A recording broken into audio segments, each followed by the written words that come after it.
உங்களை அறிந்த தேவனை அறிந்து கொள்ளுங்கள். உங்களை அறிந்த தேவனை அறிந்து கொள்ளுங்கள். யோவான் நற்செய்தி 4ஆம் அதிகாரம் 8 முதல் 19 வரை நாம் வாசிக்க கேட்டோம். ஜெபிக்கலாம். ஆண்டவரே, உடைய நாமத்தில் வருகிறோம். எனக்கு வந்திருக்க அன்பு பிள்ளைகளுக்கு இந்த வார்த்தையை ஆசீர்வதித்தாங்க. எங்களோடு இடைபெடுத்த ஆண்டவரே, இயேசுவின் மூலம் ஜெபிக்கிறோம் பிதாவே. ஆமென். ஆமென். ஒரு வாலிப தம்பி முகத்துல எள்ளும் பொழுதும் வெடிக்கிற மாதிரி ரோட்ல பயங்கரமா கோபத்தோட நின்றுகிட்டு இருக்கிறார். இந்த கதை உங்களுக்கு நல்லா தெரியும், நான் ஞாபகப்படுத்துகிறேன். அப்போ என்ன பிரச்சனைனா, கார் பிரேக் டவுன் ஆயிடுச்சு, கார் ரிப்பேர் ஆயிடுச்சு. அப்படியே தவிச்சிட்டு இருக்காரு, எங்கேயும் போகணும். அப்போ ஒருத்தர் கம்ப ஓடிக்கிட்டு வாக்கிங் அங்கே வராரு. இந்த தம்பியை பார்த்து கேட்குறாரு, என்ன தம்பி, என்ன பிரச்சனை? அவனுக்கு வேலையை பார்த்து போக வேண்டியது என்னமோ கேட்குறாரு. கார் பிரேக் டவுன் ஆயிடுச்சுன்னு சொன்னார். உடனே அவர் வேலையிலையும் பார்த்து, நான் பார்க்கட்டுமா தம்பின்னு கேட்டார். அந்த வயதான அந்த ஐயா அவருக்கு ஜென்டில்மேனாக இருக்கார், இவருக்கு மெக்கானிக்காக இருக்க கூட இவருக்கு என்ன தெரியும்னு யோசிக்கிறார். பிறகு சரி வாலிபரை பண்ணுறாருன்னு சொல்லிட்டு நம்மளுக்கு காரியம் போது சரி அப்படின்னு சொல்லிட்டு அவர் பேனட்டை திறந்து விடுகிறார். இந்த வயோதிக ஐயா அந்த பேனட்டை திறந்து விட்டவுடன் சில காரியங்கள் ஏதோ செய்கிறார். சில நிமிடங்களிலே அந்த தம்பியை கூட்டி, தம்பி இப்போ ஸ்டார்ட் பண்ணுங்கன்னு சொல்லுகிறார். அப்படி ஸ்டார்ட் பண்ண ஸ்டார்ட் ஆயிடுச்சு. உடனே அவனுக்கு பயங்கர ஆச்சரிய சந்தோஷம். ஐயா இது எப்படி கையாலும் கேட்கிறார். அப்போ சொன்னாரு, I Ford, I invented this car அப்படி சொன்னாரு. என் பேர் ஃபோர்டு தம்பி, இந்த காரை செஞ்சவனே நான் தான் அப்படின்னாரு. அதே போல அன்பு தேவத்தை நாமளும் சில நேரம் பிரேக் டவுன் ஆகி நின்றுடும். ஐயோ பிரச்சனை, ஐயோ போராட்டம், அவளை நின்று விடுகிறோம். ஏசப்பா அப்படியே வாக்கிங் வர்றாரு. அப்போ கேட்கிறாரு, தம்பி என்ன கலைச்சி, ஐயா நான் என்ன உதவி செய்யலாமா? ஐயா என் வாழ்க்கை எனக்கு பார்த்துட்டு தெரியும், நீங்க போங்க ஐயா அப்படின்னு சொல்லி விடுகிறோம். அப்போ அவர் சொல்றாரு, நம்ம நினைக்கிறோம் அவருக்கு என்னை பற்றி என்ன தெரியும்னு நினைக்கிறோம். அப்போ அந்த சொல்றாரு, இங்க எழுதியிருக்கிறேன், உன்னை டிசைட் பண்ணதே நான் தான். தாயின் கல்வி உருவாக்கணும்னே நான் அவனை அறிஞ்சிருக்கிறேன். நானும் அவன் ஜீவன் கொடுத்தவர், எனக்கு ஒரு வாய்ப்பு கொடுக்க மாட்டேன் என்பதை போல ஆண்டவர் ஒவ்வொரு மனுஷனுடைய வாழ்க்கையிலே இடைபெற விரும்புகிறார். நாம நினைக்கிற தேவனுக்கு நம்மை பற்றி தெரியாதுன்னு சொல்லி, அவர் தான் நம்மை உருவாக்கின ஆண்டவர். அந்த ஆண்டவர் நம்மை பற்றி தெரியும், ஆனா நமக்கு அந்த ஆண்டவர் பற்றி தெரியாது. தேவனை பற்றி அறிவதற்கும் தேவனை அறிவதற்கு வித்தியாசம் இருக்கு. Knowing about God is different from knowing God. இயேசுவை பற்றி இந்த பூமியோட எல்லாருக்கும் தெரியும். அவர் சிலுவையில் செத்தாரு, அவர் கடவுள் அப்படி தெரியும். ஆனால் நீங்கள் நான் தான் இயேசுவை அறிந்திருக்கிறோம். பற்றி தெரிந்து கொள்வதற்கும் அவரையே அறிவதற்கு வித்தியாசம் இருக்கிறது. என் மகனை பற்றி உங்களுக்கு தெரியும், ஆனால் என் மகனை உங்களுக்கு தெரியாது. எனக்கு தான் என் மகனை தெரியாது. இப்போ ஒவ்வொருத்தருக்கும் உங்கள் பிள்ளைகளுக்கு உங்களுக்கு தான் தெரியும். ஏன்னா நீங்கள் கூட தங்கி இருக்கிறீங்க, கூட பேசுகிறீங்க, கூட பழகுறீங்க, அவங்க கூடயே உங்கள் வாழ்க்கை இருக்கிறதுனால உங்களுக்கு உங்கள் பிள்ளைகளை பற்றி தெரியும். எனக்கு என் பையனை பற்றி தெரியும். அதே போல ஆண்டவரை பிள்ளைகளே,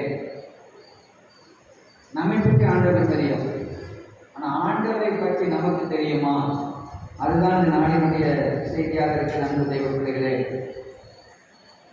இந்த சமாரிய ஸ்திரீல ஒரு 3 காரியத்தை நான் பார்க்கிறேன். உங்களுக்கு தெரியும், இந்த கீழே கலிலேயா, யூதேயா, நடுவில் சமாரியா, மேல கலிலேயா. சரியா? யூதேயா, சமாரியா, கலிலேயா. இந்த யூதேயாவிலும் கலிலேயாவிலும் நல்ல ஸ்ட்ராங் யூதர்கள் இருக்கிறாங்க, ஆனால் சமாரியாவில் கலப்பட யூதர்கள். அதனால இந்த யூதர்கள் சமாரிய மக்களை ஏற்றுக்கொள்ள மாட்டாங்க, அந்த ஊர் வழியாக கூட போக மாட்டாங்க. ஆனால் இயேசுவோ அந்த சமாரியா ஊருக்கு போய் யாக்கோபின் கிணத்துல தண்ணி குடிக்கலான்னு அந்த காலத்தில் இருக்கிறார். உங்களுக்கு தெரியும் இந்த சம்பவம். அப்பொழுது ஒரு ஸ்திரீ தண்ணி கொண்டு கொள்ள வருகிறார், அவரோட ஆண்டவர் பேசுகிறார். கடைசியாக அந்த ஸ்திரீ இயேசு கிறிஸ்துவை மேசியாயின்னு கண்டு கொண்டார். வேத பரிசெயலுக்கு கூட தெரியாத அந்த காரியம் அன்னைக்கு அந்த சமாரிய ஸ்திரீக்கு தெரிந்தது. இவர் மேசியா, இவர் ரட்சகர் என்று காண்கிறேன் என்று சொல்கிறார். இந்த சமூகத்தில் என்னத்தை நாம் அறியலாம்னு நம்ம முதலாவது கற்றுக்கிட்டே, இந்த சமாரிய ஸ்திரீக்கு ஏசப்பாவை தெரியாது, ஆனா ஏசப்பாவுக்கு இந்த சமாரிய ஸ்திரியை தெரியும். தேவனுக்கு நம்மை குறித்து தெரியுமாண்டு தேவைப்படுகிறே. தேவனுக்கு என்ன தெரியும்னா, நம்முடைய ஆவிக்குரிய தேவை என்ன என்பது ஆண்டவருக்கு தெரியும். இந்த ஸ்திரீ ஒருவேளை சரீரப்பிரகாரமாக தாகமா இல்லை, ஆவிக்குரிய பிரகாரம் தாகமா இருக்கிறார். அவர் பேச ஆரம்பிச்சோன்னே, இந்த மூதாதையர்கள் இந்த மலையிலாம் ஆராதனை நடத்தினாங்க, ஆனா நீங்க சொல்றீங்க கடவுளை இன்னும் பொழுது கொள்ளலாம்னு சொல்றீங்க. அவர் டக்குனு அந்த காரியத்துக்கு வந்ததா பாருங்க. ஆவிக்குரிய தாகம் அவரிடத்தில் இருக்கிறதை ஆண்டவர் அறிந்திருந்தார். இந்த ஸ்திரீக்கு அவருக்கு தெரியாது, ஆனால் ஆண்டவருக்கு அவருக்கு தெரியும். அதனை பிள்ளைகளே, உங்களுக்கு எனக்கு ஆண்டவர் பற்றி அறிந்த அறிவு கொஞ்சம், ஆனால் தேவனுக்கு நம்மை பற்றி நன்றாய் தெரியும். அதை நீங்கள் நான் புரிந்து கொள்வதனாலே ஆண்டவர் அழைக்கிறார். பிள்ளைகளே, இந்த ஆண்டவருக்கு சகையை தெரியும், இந்த ஆண்டவருக்கு தாவீதை தெரியும், இந்த ஆண்டவருக்கு பேதுருவை தெரியும், இந்த ஆண்டவருக்கு யோனாவையும் தெரியும், இந்த ஆண்டவருக்கு சரமுத்து சாமிகளையும் தெரியும். அவங்க ஒவ்வொருத்தரையும் தெரியும். அந்த தேவப்பிள்ளைகளே, இந்த ஆண்டவர் பற்றாத தண்ணீரை குறித்து பேசினவுடன் அவர் அவளா சொல்லுகிறார், ஐயோ நான் அடிக்கடி தண்ணி எடுக்காம இருக்க, எனக்கு அந்த தாகமே இருக்காது, அந்த ஜீவ தண்ணீர் எனக்கு தாரும் ஆண்டவரே என்று கேட்கிறார். அவரால் கற்றுடைய பிள்ளைகளே, இந்த சமாரிய ஸ்திரிக்கு ஆண்டவர் தெரியாது, ஆனால் ஆண்டவருக்கு சமாரிய ஸ்திரியை தெரியும். இரண்டாவது காரியம், இந்த ஆண்டவருக்கு சமாரிய ஸ்திரியினுடைய பாஸ்ட் லைஃப், பழைய வாழ்க்கையும் தெரியும். உங்களுக்கு என் பழைய வாழ்க்கை தெரியாமல் இருக்கலாம், இல்லாட்டி நீங்க உங்க பழைய வாழ்க்கையை மறந்து இருக்கலாம், ஆனால் ரட்சகருக்கு நம்முடைய பழைய வாழ்க்கை தெரியும். என்னுடைய ஃபெயிலியர்ஸ், என்னுடைய ஷார்ட் கமிங்ஸ், என்னுடைய ப்ராப்ளம், என்னுடைய போராட்டம் ஆண்டவருக்கு தெரியும். இங்கே ஆண்டவர் ஒரு சின்ன ஆப்ரேஷன் பண்ணார். ஆப்ரேஷன் பண்ணா இருக்கு சுகமாவதுக்கு தான் ஆப்ரேஷன் பண்ணுவாங்க, அப்படிதானே? ஒரு ஜென்டில் மேனாக ஒரு சின்ன ஆப்ரேஷன் பண்றாரு. ஆனால் கணவனாரை நீ கூட்டிட்டு வாங்க அப்படின்னு சொல்றாரு. அப்போ எனக்கு கணவனார் இல்லைன்னு சொல்றாப்புல. ஆமாங்க, நீ சொன்ன உண்மைதான், உனக்கு 5 கணவன்மார் இருந்தாங்கன்னு சொல்கிறார். நான் இதை படித்து பார்க்கும்போது அந்த காலத்து ஜனங்களுடைய பழக்கம் என்னன்னா, ஒரு இறந்தால்தான் இன்னொரு கணவன். அப்போ இந்த அம்மாவுக்கு 5 கணவனார் செத்துருக்கலாம் என்று சொல்கிறார். அந்த அம்மா ஏதோ மாற்றிட்டே இருந்த மாதிரி இல்லை, 5 கணவனார் ஒருவரை மறித்திருக்கலாம் என்று சொல்கிறார். அப்போதான் அவங்க நீங்க அடுத்த கணவனாரை நீங்க பெற்றுக்கொள்ள முடியும். இல்லை ஒருவேளை இந்த அம்மா ஒரு 5 முறை மாற்றினார், அது நமக்கு தெரியாது. ஆனால் அந்த அம்மா உண்மை சொல்றாங்க. ஆண்டவர் சொல்றாரு, இப்பொழுது இருக்கிறவனுக்கு கணவன் அல்ல. அதை சொன்னோன்னு அந்த சமாரிய ஸ்திரீ தன்னுடைய தோல்வியை, தன்னுடைய ரகசியத்தை அவள் எல்லாவற்றையும் அங்கே அங்கீகரிக்கிறார். ஆம் ஆண்டவரே, நீங்கள் சொன்னது சரிதான் என்று சொல்லி. தேவன் நம்மை அறிவார். தேவனுடைய கடந்த கால வாழ்க்கையை அறிந்திருக்கிறார். தேவனுடைய தோல்வி, நம்முடைய ரகசியங்கள், நம்முடைய ஸ்ட்ரகிள்ஸ், போராட்டங்கள் எல்லாம் ஆண்டவர் தெரியும். வாசிக்கலாமா? நம்ம வாசித்த சங்கீதம் 139 முதல் 4 வருஷம் எடுங்க. எல்லாரும் எடுங்க, தயவுசெய்து சேர்த்து எடுக்கலாம். வார்த்தைகளில் தான் நம்ம ஜீவன் இருக்கிறது. சங்கீதம் 139 4 வருஷம் சேர்ந்து வாசிக்கலாம். அருமையாக வசனம் அந்த போட்டுட்டு அதான் இன்னைக்கு முறை வாசித்தோம் பாருங்க. சங்கீதம் 139 முதல் 4 வருஷம் வாசிப்போமா?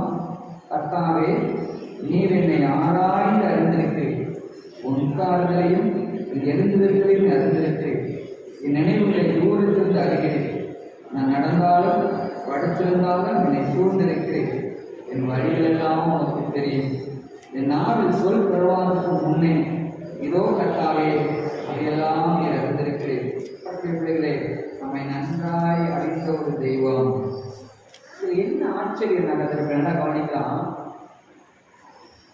நம்ம அவ்வளவு கெட்டவன்னு தெரியும், தாவீது இவ்வளவு கெட்டவன்னு தெரியும், இந்த பேரு மதுரைப்பான்னு தெரியும், இந்த யோனா கீழ்ப்படிய மாட்டான்னு தெரியும்.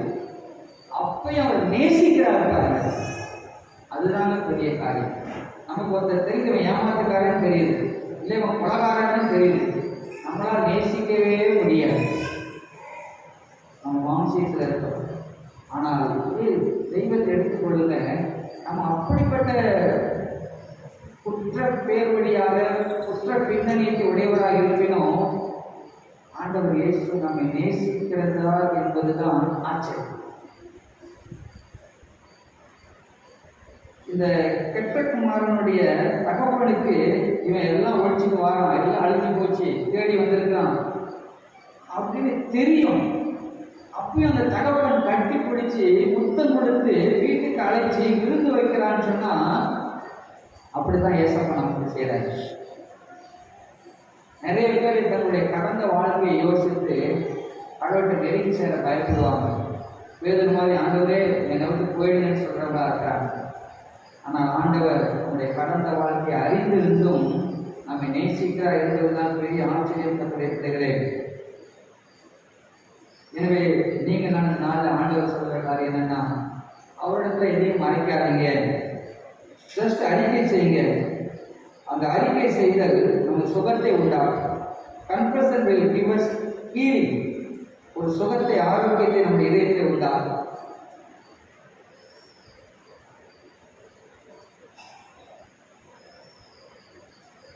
இயேசு நம்மை அறிந்திருக்கிறார்.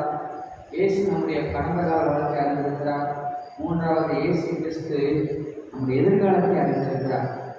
இந்த சமாரிய ஸ்திரீ எல்லாரும் ஒருவேளை பாவியா பார்த்திருக்கலாம், அசுத்தமானவளை ஒருவேளை பார்த்திருக்கலாம். அதனால யாரும் தெரியாம பகல்ல தண்ணி அடிக்க வராங்க மதிய நேரத்துல.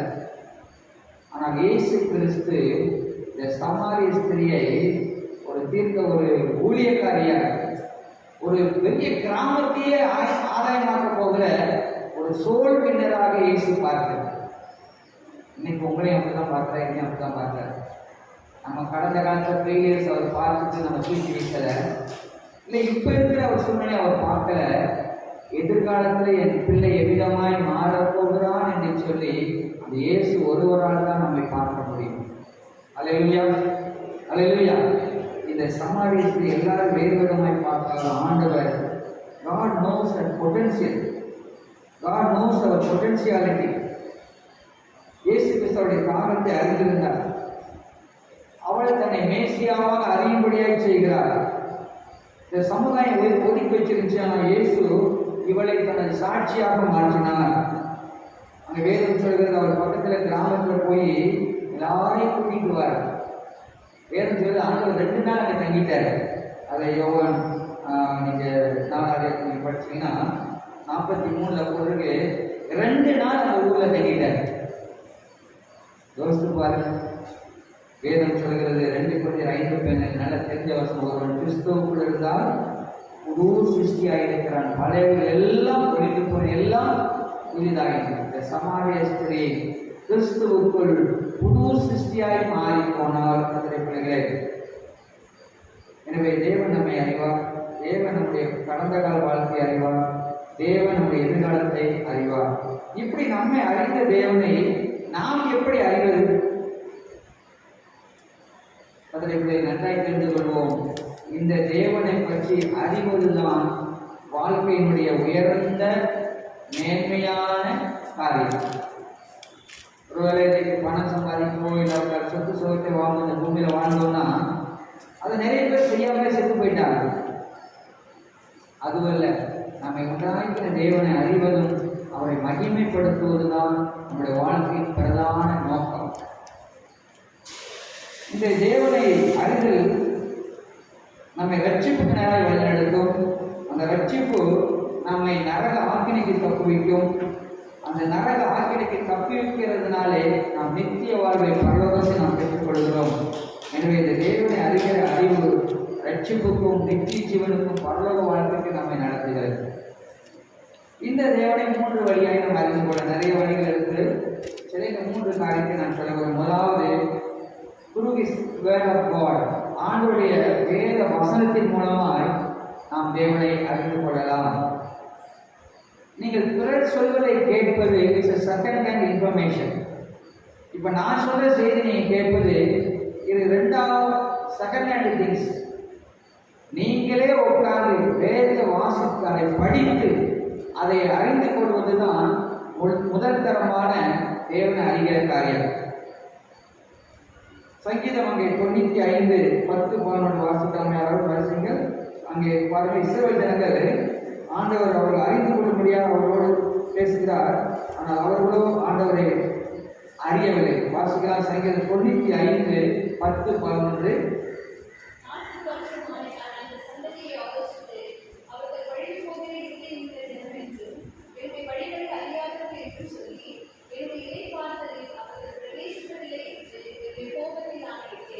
நன்றி. இங்கே வேதவசனம் சொல்லுகிறது, இந்த இஸ்ரவேல் ஜனங்களை காட்டை கூட்டிகிட்டு வந்து வச்சு வேதத்தை போதிச்சு, அவங்க வேலையெல்லாம் கிடையாது. ஏன்னா வீட்டு வாசலே மண்ணா கிடைக்குது. சரியா? அவர்கள் ஒரே வேலை ஆண்டவரை அறிந்து கொள்வது தான். ஆனால் அந்த ஜனமும் வணங்கா கழுப்புள்ள ஜனமாய் அந்த தேவனை அறியவே இல்லை. அவர் யார், எப்படிப்பட்டவர், எப்படி பட்சிக்கிறவர், எப்படி அன்புள்ள கடவுள், எப்படி தேவைகளை கொடுக்கிறவர், எப்படி வழிநடத்துகிறவர், எப்படி பேசுகிறவர் அறிந்து கொள்ளவே இல்லை. கடைசியில் ஆண்டவர் சொல்லிட்டாரு, என்னுடைய இலைப்பாளர், என்னுடைய ஆசீர்வாதம் அவருக்கு இல்லை என்று சொல்லி. நீங்கள் சங்கீதம் 78 படித்து பாருங்க. அதில் அந்த சங்கீதக்காரர் புட்டு வைக்கிறார், அவன் என்னென்ன தப்பு செய்தான் என்று சொல்லி. மனுஷனுடைய பெரிய பிரச்சனை என்ன தெரியுமா? He wanted to get rid of God. மனுஷனுடைய சகல முயற்சி என்னன்னா, எப்படியாவது கடவுளை வந்து நான் தப்பிக்கணும். ஆனா மெயின் ப்ராப்ளம் என்ன தெரியுமா? தேவன் இல்லாமல் வாழ்றதுதான் பெரிய பிரச்சனை. மனிதனுடைய பெரிய பிரச்சனை கடவுளுக்கு தப்பிச்சு ஓடுறது. அதான் சங்கீதம் 139 பார்த்தேன். எங்கே போனாலும் நீ இப்படியே வரீங்களே ஆனவரே, உங்ககிட்ட எஸ்கேப் ஆகவே முடியல அவர் எழுதுகிறார். ஸோ இப்படி want to get rid of God. அதுதான் நம்முடைய வாழ்வில் இருக்கிறதான பெரிய போராட்டம். நம்ம பணம் வேணும், பொருள் வேணும், சொத்து வேணும், ஆனால் கடவுள் வேணும். ஆனால் ரியல் ப்ராப்ளம் இஸ் தேவன் நம்முடைய வாழ்க்கை இல்லாதது தான். They try to live without God is the problem. தேவன் இல்லாமல் நான் என் வாழ்க்கையை நான் நடத்திடுவேன் அப்படின்னு சொல்வது தான் பெரிய பிரச்சனையே. ஸோ இந்த தேவனை நீங்கள் நான் வேதத்தின் மூலமாய் அறிய விரும்புகிறார். தேவனை அறிவதிலேயே உங்களால் எது செய்ய முடியுமோ அதை நம்ம செய்யணும். தேவனை அறிவதற்கு சகோதரரை எனக்கு ஒன்றுமே முடியாத பாஸ்டர், அம்மா ஐயா அவங்களால் 1/2 மணி நேரம் பைபிள் வாசிக்க முடியுமா? அதை நீங்கள் செய்யுங்க. உங்களால் 10 நிமிஷம் ஜெபிக்க முடியுமா? அதை செய்யுங்க. ஆனால் ஒன்றுமே செய்யாமல் இருக்காதீங்க. தேவனை அறிவதற்கு பத்திரிகை விதமாக நான் எழுதியிருக்கேன். You do what you can do. God is always do what you cannot do. உங்களால் என்ன செய்ய முடியும் அதை நீங்கள் செய்யுங்க. உங்களால் என்ன செய்ய முடியலையோ அதை தேவன் செய்வார். எனவே தேவனை அறிகிறதிலே உங்களால் என்ன செய்ய முடியும்? 1/2 மணி நேரமா, 1 மணி நேரமா வேலை செய்யுங்க. 10 நிமிஷமா ஜெபம் பண்ணுங்க. பத்திரிகை பிடிக்கிற உங்கள்கிட்ட என்ன இருக்குன்னு கேட்குறாரு. அப்போ சொல்கிறாங்க 5 அப்போ 2 மீன் இருக்குன்னு சொல்கிறாங்க, 7 அப்போ இருக்குன்னு சொல்கிறாங்க. தேவன் அற்புதங்களை செய்கிறார். சும்மா வீட்டில் இருக்காதீங்க. சும்மா வீட்டில் இருக்கிறது சர்ச்சைக்கு பாசிங் ப்ரேயர் வரலாம், ஆராதனையில் பங்கெடுக்கலாம், அந்த பைபிள் ஸ்டடியில் பங்கெடுக்கலாம். சும்மா இருக்கிற வீட்டில் இல்லை. கத்திரிப்படுகிறே உங்களை உண்டாகின தேவனை நிச்சயமாய் நீங்கள் அறிந்து கொள்ள வேண்டும். அது நம்மேல் விழுந்த கடமையாக இருக்கிறது. அப்போ ஆண்டவர் சொல்வார், ஞாயிற்றுக்கிழமை உங்களை அறியேன்னு சொல்லிவிடுவார். முதலாவது தேவனை அறிவதற்கு வழி நினைச்சினால் அவர் எழுதி கொடுத்த வேத வாசனம், அதற்கு நீங்கள் என்ன செய்ய முடியுமோ அதை செய்ய. என்ன நம்மால் செய்ய முடியலையோ அது தேவன் செய்வார். தேவன் இல்லாமல் வாழ்வதுதான் வாழ்க்கையின் பிரச்சனையாக இருக்கிறது. அந்த அறிந்த தேவனை மகிமைப்படுத்துவதுதான் வாழ்க்கையின் பிரதான நோக்கம். 2வது தேவனை எழுதி அறியலாம் என்று சொன்னால், ஆண்டவராகிய இயேசு கிறிஸ்து மூலமாய் நாம் தேவனை அறியலாம். ஆண்டவராகிய இயேசு கிறிஸ்து மூலம் மட்டுமே இந்த மெய்யான கடவுளை அறிந்து கொள்ள முடியும். வேதத்தை அறியணும். 2வது காரியம் கிறிஸ்துவை அறியணும். God revealed himself through Jesus Christ. Jesus is image of invisible God. God in flesh is Jesus. இயேசு தான் கடவுள் வெளிப்படுத்தப்பட்டவர், மாம்சத்தில் வந்த தெய்வம். உலகத்தரை போல இயேசுவை பற்றி அறிந்து கொள்வதல்ல, இயேசுவை அறிந்து கொள்வதுதான் ஞானம். இந்த யூதருடைய பிரச்சனை என்னன்னா, அவர் மனிதர்களை வணங்க மாட்டார். மொர்தெகாய் பார்த்தீங்கன்னா ஆமான வணங்குறது அந்த சலிப்பீட்டு நினைக்காதீங்க. தார உணர்வு பண்ணிடுறது. அந்த ஆமான் கடந்து போக எல்லாரும் அப்படி பண்ணிடுறாங்க, மொத்தக்காய் அவனை வணங்கல. ஸோ இந்த யூதர்கள் மனிதர்களை வணங்கவே மாட்டார். என்ன பிரச்சனை? இயேசு கிறிஸ்து மாம்சத்திலே வந்ததுதான் அவர்களுக்கு இடரலாக இருந்தது. அவரை மேசியாவை ஏற்றுக்கொள்ளவே முடியல. எனவே தானே பெரிய ரட்சிப்பை தேவனுடைய திட்டங்களை அவர் இழந்து போனார்கள். எனவே கர்த்தருடைய பிள்ளைகளே, நீங்க நான் அப்படிப்பட்ட இடர்களை பெற்றுக்கொள்ளக்கூடாது. நம்மளுக்கு வெளிப்படுத்தப்பட்ட கடவுள் மாம்சத்திலே இயேசு மூலமாய் நமக்கு வெளிப்படுத்தப்பட்டார். அந்த இயேசுவை அறிவது நம்ம உண்டாக்கின கடவுளை அறிவதாகும். அங்கே யாத்திராகமம் 3ஆம் அதிகாரத்துல 14ஆம் வசனத்துல மோசையை கூப்பிட்டு நீ போய் சொல்லி என் ஜனங்களை விடுதலை பண்ண சொல்லும் போது கேட்கிறாரு, அப்பா இந்த ஜனங்கள் நீங்க யாருன்னு கேட்டா நான் சொல்லட்டும், உங்க பேர் என்னன்னு கேட்கிறாரு. வான என்ன சொன்னாரு? அயம் இருக்கிறவராகவே இருக்கிறேன், இருக்கிறவராகவே இருக்கிறேன். அதாவது நான் எப்பொழுதும் இருக்கிறேன், எல்லா இடத்துலையும் இருக்கிறேன், எனக்கு ஆரம்பம் இல்லை முடிவு இல்லை, நான் இருக்கிறவராகவே இருக்கிறேன். அப்படியே மேல படுத்துவாங்க. அந்த கடவுளை யாவே அப்படின்னு சொல்றாங்க, அப்புறம் எகோவா அப்படின்னு சொல்றாங்க, அப்புறம் எகோவா ஷம்மாங்கிறாங்க, எகோவா சாலம்ங்கிறாங்க, எகோவா ரூபாங்கிறாங்க. அவர் செருப்போட கருத்து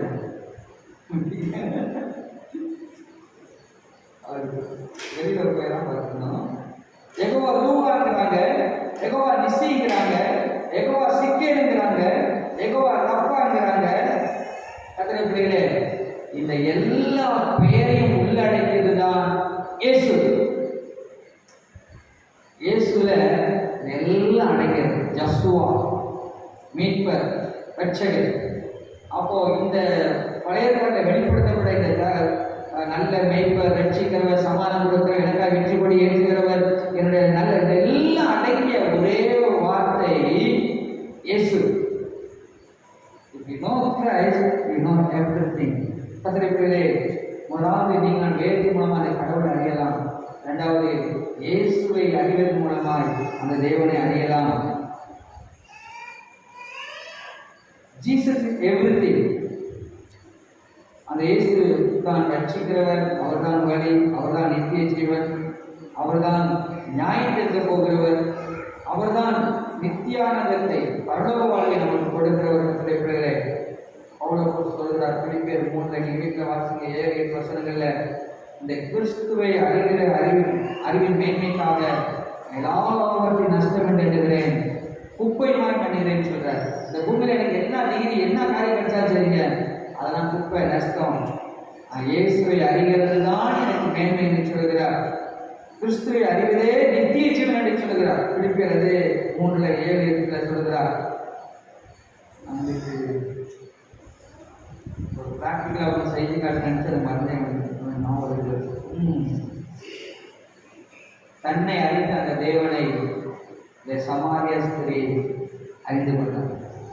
நம்மை அறிந்த அந்த ஆண்டவரை நீங்கள் நான் அறிந்து கொள்வோம். முதலாவது வேதத்தின் மூலமாக அறியலாம்னு சொன்னேன். இரண்டாவது இயேசு கிறிஸ்துவிலே அந்த கடவுளை அறியலாம் என்று சொன்னேன். மூன்றாவது அந்த இயேசு கிறிஸ்துவிலே நான் யார் என்பதை அறிந்து கொள்வதன் மூலமாய் அந்த தேவனை அறியலாம். அந்த இயேசு கிறிஸ்துவிலே எனக்கு என்ன இருப்பது என்பதை அறிந்து கொள்வதன் மூலமாய் அந்த கடவுளை அறிந்து கொள்ள முடியும். குறிப்பிடுகிறே acknowledging ourselves whom we are in Christ is the main purpose. மூன்றாவது அறிகிற காரியம் கிறிஸ்துவுக்குள்ளதாக எனக்கு என்ன இருக்கு, நான் யார் என்பதை அறிந்து கொள்வதுதான் தேவனை அறிந்து கொள்வதாகும். கர்த்தருடைய பிள்ளைகளே, உங்களுக்கு எனக்கும் நிச்சயமாய் பாவ மன்னிப்பு தேவை, ரட்சிப்பு தேவை. இந்த பூமியில மற்றவங்க அதை அறியாது இருக்கிறார்கள். அப்படின்னா அந்த பாவ மன்னிப்பு ரட்சிப்பு கொடுத்த அந்த இயேசு கிறிஸ்துவிலே தானே அது நமக்கு கிடைத்திருக்கிறது. அப்ப என்னை ரட்சித்தவர், பாவ மன்னிப்பை கொடுத்தவர் இயேசு. அவர்கள் எனக்கு என்ன கிடைச்சிருக்கிறதோ அதை வைத்து நான் கடவுள் யார் என்பதை அறிந்து கொள்கிறேன். உண்மையான கிறிஸ்தவ வாழ்வு என்பது இயேசு எனக்கு செய்ததை இயேசுவில் நான் யார் என்பதை கண்டுகொள்வதில் அடங்கியிருக்கிறது. உண்மையான கிறிஸ்தவ வாழ்வு என்பது கருத்துக்களே, இயேசு எனக்கு என்ன செய்தார், நான் இயேசுவை யார் அதை அறிந்து கொள்வதுதான் தேவனை அறிந்து கொள்வது. கர்த்தருடைய பிள்ளைகளே, இந்த கெட்ட குமாரன் கெட்டவனாக இருந்தாலும் அவனை கண்டுகொண்டான், எல்லாம் இறந்துட்டான். ஆனால் என் அப்பா வீடு ஒன்று இருக்கு, எங்கள் அப்பா வீட்டில் நிறைய பேர் நல்லா சாப்பிட்றாங்க, எங்கள் அப்பாட்ட போனால் இப்படி தான் ஏற்றுக்குவார். நான் தப்பு பண்ணிட்டேன், ஆனால் நான் அப்பா வீட்டுக்கு போவேன். கர்த்தருடைய பிள்ளைகளே, விதமாக அந்த கெட்ட குமாரன் தன்னுடைய வாழ்விடத்தை, தன்னுடைய தகப்பன் வீட்டை அறிந்து கொண்டு தனக்கு என்ன ஒருவேளை அவனை வேலைக்கார வச்சு கேட்கிறான், ஆனால் அந்த வீட்டினுடைய மகன் அந்த உரிமையை அறிந்து கொண்டான். அதுதான் தன் தகப்பனை அறிந்து கொள்வது என்று சொல்கிறேன். நீங்கள் நான் ஒருவேளை கெட்ட குமாரன் தூரம் போயிருக்கலாம், ஆனால் நமக்குன்னு ஒரு வீடு இருக்கு, நமக்குன்னு ஒரு தெய்வம் இருக்கிறார், எனக்கு பெரிய ரட்சிப்பை கொடுக்க காத்திருக்கிறார், நித்திய வாழ்வை கொடுக்க காத்திருக்கிறார். அவரிலே எனக்கு என்னென்ன நன்மைகள் இருக்கிறதோ அதை அறிந்து கொள்வதுதான் கர்த்தருடைய பிள்ளைகளே, நான் கடவுளை அறிந்து கொள்வது. இந்த இயேசு கிறிஸ்துவிலே நீங்கள் நாம் மன்னிக்கப்பட்டிருக்கிறோம், நாம் ஏற்றுக்கொள்ளப்பட்டிருக்கிறோம், ஆஸ்வதிக்கப்பட்டிருக்கிறோம், நம்பிக்கையுடன் வாழ்கிறோம், நான் நீதிமான். இப்படி இயேசுவிலே நான் பெற்றுக்கொண்டதை அங்கீகரிப்பதுதான் கர்த்தருடைய பிள்ளைகள் நான் கடவுளை அறிந்து கொள்வது. Acknowledging everything you have received in Christ is knowing God. நீங்கள் கடவுள் உங்களுக்கு கொடுத்ததை அறிந்து கொள்வதுதான் நீங்கள் கடவுளை அறிந்து கொள்வது. உதாரணத்துக்கு நாம் ஜெபிக்கிறோம், ஆண்டவரே நாம் பாவி, ஆண்டவரே நாம் புது, ஆண்டவரே நாம் வருவாரம், நான் இந்த தப்பு செய்ய அந்த தப்பு மணி, அதோடு நம்முடைய ஜெபத்தை நிறுத்தி விடுகிறோம். கவனிங்க, நல்லா கவனிங்க, உங்கள் ஜெபம் இன்னும் தாண்டி போகணும். ஆண்டவரே ரட்சிப்பின் ஆணை எனக்கு கொடுத்திருக்கீங்க, ஆண்டவரே என் பெயரை ஜீவ புஸ்தகத்தில் இருக்கிறீங்க, ஆண்டவருடைய குதிர்மையினால எனக்கு தாண்டுறீங்க, ஆண்டவருடைய சமாதானம் எனக்கு கொடுத்திருக்கிறீங்க, நான் மெய்யான தெய்வத்தை கண்டு கொண்டிருக்கிறேன், விலைமதிப்பட்ட ரட்சிப்பை எனக்கு தந்திருக்கிறீங்க. இதை சொல்வதுதான் கர்த்தருடைய பிள்ளைகளே, you are acknowledging yourself what you have received in Christ. விதமாய் தேவன் உங்களுக்கு செய்ததை நீங்கள் அங்கீகரிப்பதுதான் நீங்கள் இயேசுவை அறிவதின் கடமையாக இருக்கிறது. நீங்கள் பாவத்தை அறிக்கை செய்தோட ஜெபத்தை முடிச்சிடாதீங்க. சயின்டிஃபிக்காக ப்ரூவ் பண்ணியிருக்காங்க, சொல்லட்டுமா? ஒரு கண்ணாடி முன்னாடி நின்று நீங்கள் அறிக்கை பண்ண யூ ஆர் கெட்டிங் ஹோப், நம்பிக்கை உங்களுக்கு கிடைக்குது, உங்களுடைய ஸ்ட்ரென்த் ரெடியூ பண்ணப்படுது, நீங்கள் மாறுறீங்க. சயின்டிஃபிக்காக ப்ரூவ் பண்ணியிருக்கிறாங்க. நீங்கள் போய் கண்ணாடி நின்றுங்களேன், எஸ்அப்பா நீங்கள் என்னை ரசித்தீங்களே, ரசிப்பு நாடே கொடுத்துருக்கீங்களே, நான் புதிய நம்பிக்கை பெற்றிருக்கிறேனே, எனக்குள்ள வாழ்றீங்களே, என்னை வழிநடத்துறீங்களே, என் கூட பேசுறீங்களே, நீங்கள் தெய்வமாக இருக்கிறீங்களே, நான் நித்திய ஜீவனை பெற்றுக்கொண்டனே, அறிக்கை செஞ்சு பாருங்களேன். ஏன்னா பிசாசு என்ன சொல்றேன்னு அதை தான் அறிக்கை செஞ்சுக்கிட்டு இருக்கோம். அவன் சொல்றான், நீ பாவி பாவி பாவி. ஆமாம், அப்படியே அங்கீகரித்து கொண்டு நம்ம கீழே போகிறோம். இயேசு செய்ததை, இயேசுவை நான் பெற்றுக்கொண்டதை அறிக்கை செய்ய செய்ய என் விசுவாசம் வளர்கிறது, என்னுடைய நம்பிக்கை வளர்கிறது. அதை நான் அங்கீகரிப்பதுதான் நான் கிறிஸ்துவை அறிகிற அறிவிலே வளர்கிறது கிடைக்கிறது. எத்தனை பேர் நம்ம அங்கீகரிச்சு யோசித்து பாருங்க. நீங்கள் சொல்லணும், நான் மன்னிக்கப்பட்டவன், நான் ஏற்றுக்கொள்ளப்பட்டவன், நான் ஆஸ்வதிக்கப்பட்டவன், நான் நம்பிக்கையுடன் வாழ்பவன், நான் நீதிமான். எனவே உங்கள் ஜெபத்தை நீங்கள் இயேசுவை ஏற்றுக்கொள்வதற்கு முன்னாடி எப்படி நீங்கள் அதோடு நிறுத்தி விடாதீங்க. இயேசுவை ஏற்றுக்கொண்ட பின்பு நீங்கள் எப்படி மாறி இருக்கிறீர்கள், என்னத்தை பெற்றிருக்கிறீர்கள், அதை சொல்வதுதான் கற்றுக்கிறேன். Inheritance, great inheritance in Christ. வேதத்தில் போடப்படுது பெரிய சொத்தை நமக்கு இருக்கு இயேசுவோட. Acknowledging every good thing in you in Christ. உங்களுக்கு நிறைய நன்மை இருக்குங்க. இப்போ எனக்கு ஒவ்வொருத்தரை பற்றி கொஞ்சம் எழுத சொன்னீங்கன்னா நான் ஒவ்வொருத்தருடைய நன்மையை நான் எழுதுவேன். ஆனால் நிறைய பேர் மாம்சத்தில் பார்த்து தீமை எடுக்கிறோம். ஆனால் வேதத்தில் நம்மளுக்கு தேவன் நன்மையை கண்டிருக்கிறார். ஒருவேளை தாவீது இடத்துல இப்படிப்பட்ட ஒரு சின்ன பாவம் இருந்தாலும் அவனுக்கு நிறைய நன்மையை பார்க்கிறார் கடவுள். அதான் எதிர்த்து கேட்க சொல்லுகிறார். இந்த பூமி வேணா தீமையை பார்க்கலாம், ஆண்டவர் குலத்துக்கு நன்மையை பார்க்கிறார். நன்மை குலத்தில் நிறைய நன்மை. பிளமோன் ஒரு அதிகாரம் தெரியும், அது 6ஆம் வசனம். உங்களில் உள்ள சகல நன்மைகளும் தெரியப்படுகிறதுனாலே கிறிஸ்துவை நீங்கள் அறியணும்னு சொன்னால் உங்களுக்கு இருக்க நன்மை நீங்கள் அறியணுங்க. அதே போல் எபேசியர் வாசிக்கலாமா? எபேசியர் 1:17-19 எடுங்க. 264வது பக்கம். 264வது பக்கம், எபேசியர் 1 17-19 பாருங்க. எபேசியர் 1 17-19 பாருங்க. நம்முடைய கர்த்தராகிய இயேசு கிறிஸ்துவின் தேவனும் மகிமையின் பிதாவுமானவர் தம்மை நீங்கள் அறிந்து கொள்வதற்கான ஞானத்தையும் தெளிவையும் அளிக்கிற ஆவியை உங்களுக்கு தந்திர வேண்டும் என்றும், தாம் நம்மை அழைத்ததினாலே நமக்கு உண்டாயிருக்கிற நம்பிக்கை என்னதென்றும், பசுத்தவான்களிடத்தில் தமக்கு உண்டாயிருக்கிற சோதரர்களுடைய மகிமையின் ஐஸ்வர்யம் என்னதென்றும், தாம் கிறிஸ்துவை மரித்தோரை எழுப்பி அவரிடத்தில் நடைபெற்ற தமது பலத்த சத்துவத்தின் வல்லமைப்படியே விசுவாசிக்கிறவர்களாகிய நம்மிடத்திலே காண்பிக்கும் தம்முடைய வல்லமையின் மகா மேன்மையான மகத்துவம் என்னதென்றும் நீங்கள் அறியும்படிக்கு அவர் உங்களுக்கு பிரகாசமான மனக்கண்களை கொடுக்க வேண்டும் என்று வேண்டிக் கொள்கிறேன். ஐயா, நீ ஏசப்பாவை ரொம்ப பெரியாரு, ஆனால் நிறைய பெரிய காரியத்தை கொடுத்திருக்கிறாரு, அதை அறிந்து கொள்ளணுமே அப்படிங்கிறார். அதை அறிந்து கொள்வதுதான் தேவனை அறிந்து கொள்வது கற்றுக்கிறாரு. வீட்டில் வாசிக்கிறேன். அதே போல் சங்கீதம் 26 1 சங்கீதம் 27 13 14 இதை எழுதி வைத்திருக்கிறேன். இவைகள் எல்லாம் கற்றுக்கிறது. நம்முடைய தேவனிலே நமக்கு என்ன இருக்கிறது என்பதை சொல்கிறது. நீங்க உங்களுடைய ஏசப்பாவை ஏற்றுக்கொள்வதற்கு முன்னாடி இந்த காரியத்தை அறிக்கையிட்டு குழந்தைகிட்டு இருக்கீங்க. நீங்க இயேசுவை ஏற்றுக்கொண்ட பின்பு நீங்க நிறைய பெற்றிருக்கிறீர்கள். உங்களுக்கு நிறைய நன்மைகள் உண்டு கற்றுக்கிறேன். அதை அறிக்கை செய்யுங்க, அதை அப்படியே பெற்றுக்கொள்வீர்கள். அங்கே வசனம் சொல்கிறது, கர்த்தருக்கு காத்து இருக்கிறவர்களோ புதுபலனன்று கடிகளை கூட சற்றே திரும்புவார்கள். கர்த்தருக்கு காத்து இருக்கிறதுனா சும்மா வேஸ்ட் ஆகாதுங்க. அதை இவரை மொழிபெயர்க்க பொழுது எக்ஸ்பெக்ட், எதிர்பார். நீங்க ஒரு நன்மைக்காக ஜெபம் பண்ணீங்கன்னா ஒரு பாசிட்டிவிட்டியோட ஒரு எதிர்பார்ப்போட நீங்க செய்யுங்க அப்படிங்கிற. காத்திருத்தல் என்பது எதிர்பார்த்திருத்தல். ஒருத்தர் வீட்டுக்கு வரேன்னு சொன்னாங்க, நீங்க எப்படி காத்திருப்பீங்க? அந்த ஒரு நம்பிக்கையோட ஆண்டவருடைய காத்திருத்தலை நாங்கள் சொல்கிறார். அதே போல் பாருங்க, நீங்க வாசிக்கலாம். இங்கதான் நம்முடைய பெரிய ஐடென்டிட்டி இருக்கிறது. 1 பேர் 2 ஒரு பேர் தெரியல. 318 பக்கம் 318 பக்கம் எடுப்போம். எல்லா டைப்ஸ் வாசிப்போம். 318 பக்கம் எடுக்கலாமா? 1 பேர் 2 9 318 பக்கம் எடுக்கலாம். இதுதான் நம்முடைய ஐடி கார்டு மாதிரி. சரியா? ஏசப்பாவுள்ள நாம் யார்? 1 பேர் 2 1 வாசிப்போமா? எல்லாம் இருக்கீங்களா? வச்சுக்கலாமா? 1 பேர் 2 வாசிப்போமா?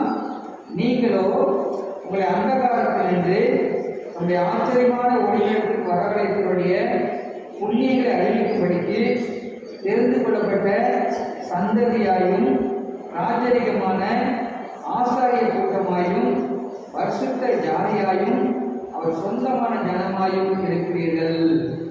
எவ்வளவு ஆசீர்வாதம் பாருங்க. ஆண்டவர் நம்ம ராஜாக்கள், ஆசாரியர்கள், தெரிந்து கொள்ளப்பட்ட ஜனம், சொந்த ஜனம் அப்படின்னு சொல்லப்பட்டிருக்கிறது. இந்த மைக்ரோ ஏஞ்சலை குறித்து நீங்கள் தெரியும் நினைக்கிறேன். அவர் சிறந்த ஒரு சிற்பாசாரி. அவர் ஒரு முறை தன்னுடைய நண்பரோடு கூட வனாந்தரத்தில் போய்கிட்டு இருக்கிறாரு. திடீர்னு அவர் திரும்பி பார்க்கிறாரு, அந்த மைக்ரோ ஏஞ்சலை காணும். பார்த்தா ஒரு பாசி நிறைஞ்ச பாறையை பார்த்து அப்படியே நின்றுட்டு இருக்காரு அவரால்.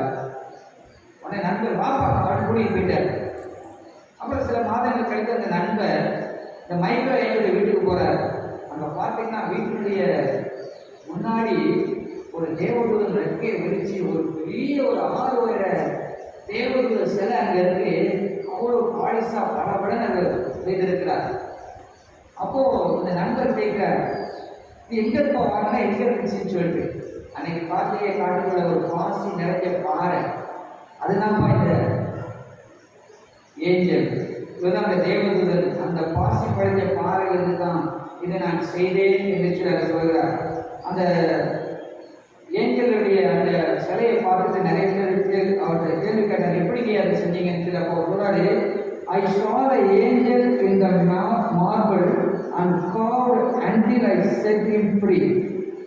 அதாவது நான் இந்த பாறைக்குள்ள ஒரு தேவதூதனை பார்த்தேன், வேண்டாத பகுதியை வெட்டி எடுத்து அந்த தேவதூதனை நான் விடுவித்தேன் என்று சொல்கிறார். கிறிஸ்துவை அறிவது என்பது ஒருத்தர் டெமான்ஸ்ட்ரேட் பண்ணியிருந்தார். அதாவது நல்ல ஒரு பிள்ளைங்களாம் களிமண் வச்சுருப்பாங்கல்ல, அந்த களிமண்ணை எடுத்து ஒரு அச்சில் போட்டு அமுத்துனாங்க. அப்படி அமுத்தும் போது வேண்டாத பகுதியெல்லாம் அப்படியே சதுரி வந்துச்சு. அவர் அந்த களிமண்ணை தான் நாமன்னு சொன்னார், அந்த அச்சு தான் ஏசப்பான்னு சொன்னார். வேதம் சொல்றது பவுல புத்தகம் இயேசு கிறிஸ்து நம்மளை உருவாக்க பிரயாசம் சொல்றாருல. அப்போ அதை வச்சு அழுத்தினோடனே வேண்டாத பகுதியில் அவர் எடுத்து பிச்சு பிச்சு வீசினார். கடைசியில் அந்த அச்சிலிருந்து வேண்டிய அந்த அச்சை வெளியே எடுத்தார். அப்போ நம்ம எல்லாரும் அந்த களிமண்ணாக இருக்கிறோம். கிறிஸ்துக்களை வைத்து நம்ம அழுத்தும் போது எப்படி வேண்டாத பகுதியில் அந்த களிமண் வெளியே வந்த மாதிரி கிறிஸ்து நம்மை உருவாகும் போது நம்மிடத்து வேண்டாதவர்களை அவர் புறம்பாக்குகிறார். ஆனால் நம்மளுக்கு சிலர் அகரை இதை மட்டும் விட முடியாது, இதை விட முடியாத அகரை பிடிச்சி வச்சதுனால கிறிஸ்து நம்மை உருவாக தடைபடுகிறது. அந்த பகுதியில் எவ்விதமாக அந்த பாறையில் வேண்டாத பகுதியில் வெட்டினோடனே ஒரு தேவதன் வெளிப்பட்டது போல நம்மில் இருக்கிற காரியங்களை ஆண்டவர் சுத்திகரிக்கும் பொழுது இயேசு கிறிஸ்து வெளிப்படுகிறார். பிள்ளைகளே, இயேசு நம்மிலே உருவாகுகிறார். பிள்ளைகளே, அந்த இயேசுவிலே நாம் எல்லாவற்றை பெற்றிருக்கோம் விசுவாசிப்போம். நம்மிடத்தில் அநேக நன்மைகள் உண்டு. கிறிஸ்து நம்மை உருவாக்குகிறார். முடிவுகளாக பிள்ளைகளே, இந்த சமாரிய ஸ்திரீ யாருன்னா நாம தான். This Samaritan woman represents all of us. This Samaritan woman represents all of us. நாம எல்லாரும் தான் இந்த சமாரிய ஸ்திரீ. இந்த இவரை போல நாம் கூட வாழ்க்கையை நாம் உடைப்பட்ட வாழ்வை எப்படியோ சமாளிக்க நினைக்கிறோம். ஆனால் ஜீவ தண்ணீரான இயேசு கிறிஸ்து, பசுத்த ஆவியானவராக இருக்கிற அந்த இயேசு கிறிஸ்து உலக தாகத்தை அல்ல, ஆவிக்குரிய தாகத்தை தீர்த்து நம்முடைய குமாரன் குமாரத்தை அங்கீகரித்திருக்கிறார். இந்த ஜீவ தண்ணீர் பசுத்த ஆவியானவர்கள் யோவான் 7:37-38 நீங்கள் வாசிக்க முடியும். தேவனை நம்முடைய மூளையினால் அறிவதல்ல, அது ஞானம் அல்ல. ஒரு மாற்றப்பட்ட வாழ்க்கையை பெற்றுக்கொள்வதுதான் தேவனை அறிவது. ஆங்கிலத்தில் knowing God is not just intellectual, it is an inner transformation. Knowing God is not just intellectual, it is an inner transformation. இயேசுவை நான் அறிய அறிய அறிய என் உள்ளிலே மாற்றங்கள் உண்டாகி கொண்டிருக்கிறது. எவ்விதமாக இந்த சமாரிய ஸ்திரீ அந்த ஜீவ தண்ணீரை பெற்றுக்கொண்டார். காளி குடத்தோடு வருகிறார். அந்த ஜீவ தண்ணீரை ஓவர்ஃப்ளோயிங் ஜீவ தண்ணீரை அவன் நிரம்ப பெற்றுக்கொண்டவர்களாய் அவர் திரும்பி போனார். நீங்கள் நான் கூட இன்றைக்கு அப்படிப்பட்ட நிரம்பின ஒரு சோதனை ஆசீர்வாதத்தை பெற்றவர்களாய் திரும்பிக் கொள்ள ஆண்டவர் விரும்புகிறார். உங்களுடைய நிறைய நல்ல காரியம் இருக்கு, அதை யோசிக்கலாம். இந்த சமாஸ்திரி பார்த்தீங்கன்னா ஒரு சிறந்த ஊழியக்காரியா அவருடைய சாட்சியை தேவன் பார்த்தது போல நம்மையும் ஆண்டவர் ஒரு சிறந்த பாத்திரங்களாய் தேவன் பார்க்கிறார். நீங்கள் நானே நம்மை தாழ்வாய் குறைவாய் நினைக்கணும். நம்மை படைத்த ஆண்டவர் ஒருவனையும் அவர் சும்மா வெறுமையாக அனுப்பலை. ஒரு தாழ்ந்த கொடுத்த மாதிரி சரியா ஏதோ ஒன்றை நமக்கு தந்திருக்கிறார். உங்களால் என்ன செய்ய முடியும் அதை செய்யுங்க. அதை ஆசீர்வதித்து மீதி காணத்தக்கதாய் ஆசீர்வதிப்பது அவருடைய கருத்தில் இருக்கிறது. முதல்ல இந்த சமாதிகளை பார்த்தோம். தேவன் நம்மை அறிவார், தேவனுடைய கடந்த வாழ்க்கையை அறிந்திருக்கிறார், தேவனுடைய எதிர்காலத்தை அறிந்திருக்கிறார். நம்மை அறிந்த அந்த தேவனை வேத வசனத்தின் மூலமாய் அறிந்து கொள்ளலாம். கிறிஸ்து யார் என்பதை கற்றுக்கொள்வதன் மூலமாய் அந்த கடவுளை அறியலாம். கிறிஸ்துவிலே எனக்கு எப்படிப்பட்ட விலைமதிப்பட்ட ஆசீர்வாதங்கள் இருக்கிறது என்பதை அறிந்து கொள்வதிலே அதை கிறிஸ்துவை நான் அறிந்து கொள்ளலாம். கண்களை மூடி ஜெபிப்போம். உடைய நாமத்துக்கு வருகிறோம் ஆண்டவரே, உடைய கிருபை இறக்கங்களுக்காய் கொடானபடி ஸ்தோத்திரம் அப்பா. பசுத்த சமூகம் எங்களை அங்கீகரித்து ஏற்றுக்கொண்டதற்காக நன்றி ஆண்டவரே. எங்களுக்கு ஒரு தகப்பன் வீடு உண்டு ஆண்டவரே. எங்களுக்கு சொல்லி தகப்பன் பார்த்திருக்கிறார். நாங்கள் எவ்வளவு கொடூரமானவர்களுக்கு அறிந்திருக்கும் தகப்பனே, நீர் எங்களுக்காக மறித்து உடைய நேசத்தை உடைய அன்பை சிறுவரை வெளிப்படுத்தினேன். விதமான ரத்தத்தை சிந்தி எங்களை மீட்டெடுத்திருக்கிறப்பா. நாங்கள் உண்மை அறியாதே போனோம். இந்த உலகத்தால் உண்மை பற்றி அறிந்தது போலவே அறிந்து கொண்டோம். உண்மை அறியாதே இருக்கிற அந்த மணி நாங்கள் உண்மை அறிந்து கொள்ள உண்மையிலே வளர நீர் எங்களிலே தங்கி இருக்க அதோடைய வாழ்க்கை ஒரு கனிவுள்ளதா பிறருக்கு பிரயோஜனம் உள்ளதால் நிரம்பி வழிகிற ஒரு ஆசீர்வாதத்துடைய வாழ்க்கையை மாற்றும் அந்த வாழ்க்கை உருவாக்கட்டும் ஆண்டவரே. இயேசு நாமத்தில் நன்மை ஆசீர்வாதத்தை பெற்றுக்கொண்டோம் நன்றி செலுத்துவோம். இயேசு வேண்டிக் கொள்கிறோம் பிதாவே. ஆமென்.